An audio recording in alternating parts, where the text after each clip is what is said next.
প্রতিটি সন্তান জন্মের পর থেকেই বাবা মায়ের চোখে হয়ে ওঠে হাজারো স্বপ্নের প্রতিচ্ছবি। ছেলেটা বড় হয়ে মানুষ হবে, মেয়েটা হবে পরিবারের আলো। এই স্বপ্ন নিয়েই তারা দিনের পর দিন কষ্ট সহ্য করেন, না খেয়ে থাকেন, নিজের সুখ বিসর্জন দেন। গ্রামের দরিদ্র কৃষক হাশেম মিয়া আর তার স্ত্রী আমেনার একমাত্র ছেলে ছিল রাফি। রাফির জন্য তারা কি না করেছেন। নিজের পুরনো ঘর বিক্রি করে তাকে শহরের কলেজে পড়িয়েছেন। হাশেম মিয়া অসুস্থ শরীর নিয়েও রোদে পুড়ে কাজ করেছেন, আর আমেনা রাত জেগে সেলাই করে ছেলের খরচ জুগিয়েছেন। রাফি বড় হলো, চাকরি পেল, শহরে ভালো জীবন শুরু করলো। কিন্তু সময়ের সাথে সাথে সে ভুলে গেল তার শেকড়, ভুলে গেল সেই কষ্টগুলো।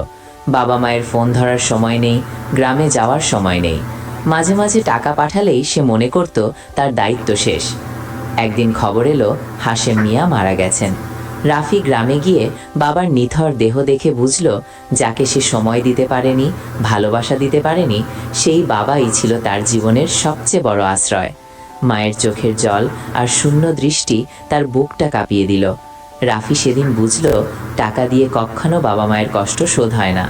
অকৃতজ্ঞতা মানুষের সবচেয়ে বড় ব্যর্থতা। কিন্তু তখন আর সময় ছিল না বাবাকে একবার বাবা বলে ডাকবার। শিক্ষা: বাবা মা থাকতেই তাদের ভালোবাসো, কারণ তারা চলে গেলে আফসোস ছাড়া কিছুই হাতে থাকে না।